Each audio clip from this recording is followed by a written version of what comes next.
السلام علیکم۔ جاپان کی زمین ایک بار پھر زلزلوں کے دھچکوں سے دہل سی گئی، جس سے نہ صرف زمین تھرا اٹھی بلکہ سمندر میں بھی کافی ہلچل مچ گئی اور بہت ہی خوفناک اونچی اونچی لہریں بننے لگیں۔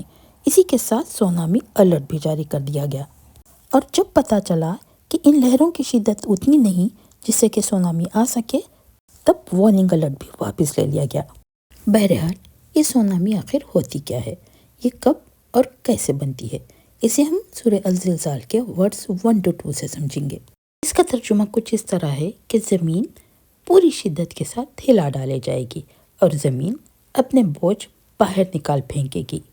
قرآن کریم کی ان 2 آیات میں پہلی آیات میں تو زلزلے کے بارے میں بیان کیا گیا ہے اور دوسری آیت والکینک ایرپشن کے بارے میں ہے۔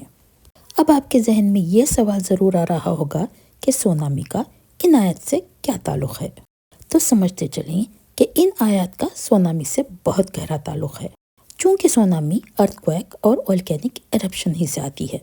دنیا میں چند ایک ایسے مقامات ہیں جہاں پر زلزلوں کا آنا ایک عام سی بات ہے، لیکن جاپان ایک ایسا ملک ہے جہاں پر بہت زائد زلزلے آتے ہیں۔ دراصل یہاں کی زمین میں 4 بڑی ٹیکٹونک پلیٹس آپس میں مل رہی ہیں۔ یہ پلیٹس ہیں Pacific plate, Philippine Sea plate, Eurasian plate اور نارتھ امریکن پلیٹ۔ اور جب یہ پلیٹس آپس میں ٹکراتی ہیں یا ایک دوسرے پر چڑھ آتی ہیں تو تب زلزلے آتے ہیں۔ یہ پلیٹس جس جگہ موجود ہیں اسے مجموعی طور پر رنگ آف فائر کہا جاتا ہے، چونکہ 90% سے زائد ارتھ کویکس اور والکینک ایرپشن اسی زون میں ہوتے ہیں۔ اب یہاں سائنسدانوں کا ماننا ہے کہ جاپان کی قریب کی 2 پلیٹس پیسیفک پلیٹ اور فلپین پلیٹ زمین کے نیچے دھنس رہی ہیں، اور یہ ایریا جس میں کہ زمین نیچے دھنستی چلی جاتی ہے یہ کہلاتا ہے سبڈکشن زون، جو آگے جا کر بہت ہی پاورفل ارتھ کویک کا باعث بنتی ہے۔ اور ارتھ کویک زمین پر بھی ہوتے ہیں اور سمندر کی گہرائیوں میں بھی۔ جو ارتھ کویک زمین پر ہوتے ہیں اسے تو ہم آسانی سے دیکھ سکتے ہیں، لیکن سمندر کی گہرائیوں میں ہونے والے ارتھ کویک کو ہم دیکھ نہیں سکتے، بس اس کو محسوس کیا جا سکتا ہے سونامی کی شکل میں۔ تو چلیے سونامی کو کچھ تفصیل سے سمجھیں گے۔ سونامی دراصل بہت ہی طاقتور، بہت ہی اونچی اور بہت ہی تیز رفتار سمندری لہروں کو کہا جاتا ہے۔ سونامی ایک جاپانی ورڈ ہے۔ سو کا مطلب ہے ہاربر اور نامی کا مطلب ہے ویو، یعنی ہاربر ویو، یعنی ایسی لہریں جو ساحلوں پر بنتی ہیں۔ یہ بہت ہی خوفناک ہوتی ہیں۔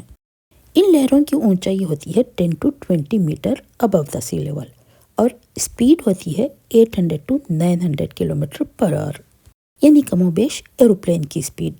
بہرحال یہ لہریں اس وقت بنتی ہیں جب سمندر کی گہرائی میں بہت ہی طاقتور زلزلہ آتا ہے۔ ہوتا یہ ہے کہ اس زمین کی گہرائی میں موجود ٹیکٹونک پلیٹس بہت زوردار طریقے سے یا تو ٹکراتی ہیں یا تو ایک دوسرے پر چڑھاتی ہیں۔ جس جگہ سے یہ ارتھ کویک شروع ہوتا ہے وہ کہلاتا ہے ایپی سینٹر۔ ایسے میں سمندر کا پانی وہ نہیں ہوتا جسے ہم دیکھتے ہیں، یہاں پر کچھ عجیب سی ہلچل مچی ہوتی ہے۔ بہرحال آپ نے یہ تو سمجھ لیا ہوگا کہ سونامی آتی ہے زلزلوں سے، اور زلزلے کئی طریقے کے ہوتے ہیں، اور سب سے زیادہ کامن ہے سب میرین ارتھ کویک، یعنی سمندر کی گہرائیوں میں ہونے والا ارتھ کویک۔ اور کبھی کبھی سونامی والکینک ایرپشن سے بھی آتی ہے۔ والکینک ایرپشن کی تفصیلات کو ہم نے اپنی پچھلی ایتھوپیا والی ویڈیو میں بتائی تھی۔ بہرحال سمندر کی گہرائیوں میں ہونے والے والکینک ایرپشن سے جو سونامی بنتی ہے وہ اتنی خطرناک نہیں ہوتی۔ بس ہوتا یہ ہے کہ اس مقام پر جہاں والکینک ایرپشن ہو وہاں پر بہت ہی اونچی اور بہت ہی تیز لہریں بننے لگتی ہیں، لیکن کچھ ہی دیر میں یہ تھم بھی جاتی ہیں۔ سونامی کی ایک دوسری قسم لینڈ سلائڈنگ بھی ہے۔ یہ بھی خطرناک تو نہیں، لیکن کبھی کبھی ہوتی ضرور ہے۔ یہ اس وقت ہوتا ہے جب سمندر کے قریب پائے جانے والا ایک اونچا پہاڑ یا پھر اس کا کچھ حصہ سمندر میں گر پڑتا ہے۔ ایسے میں سمندر کے پانی میں ہلچل سی مچتی ہے اور یہاں پر بننے والی لہروں کی اسپیڈ کچھ زیادہ ہو جاتی ہے، لیکن یہ ہلچل کچھ ہی دیر کے لیے ہوتی ہے، اسی لیے یہ خطرناک نہیں ہے۔ سونامی ایک اور طریقے سے بھی آ سکتی ہے، وہ ہے میٹیورائٹ کا سمندر میں گرنا۔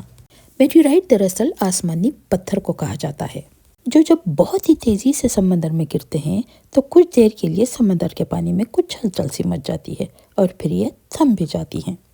بہرحال تاریخ کے 2 بدترین سونامی کو آج بھی دنیا یاد کرتی ہے۔ ایک تو ہے 2004 کے انڈین اوشن والی سونامی، اور دوسری ہے 2011 کی جاپان والی سونامی۔ 2004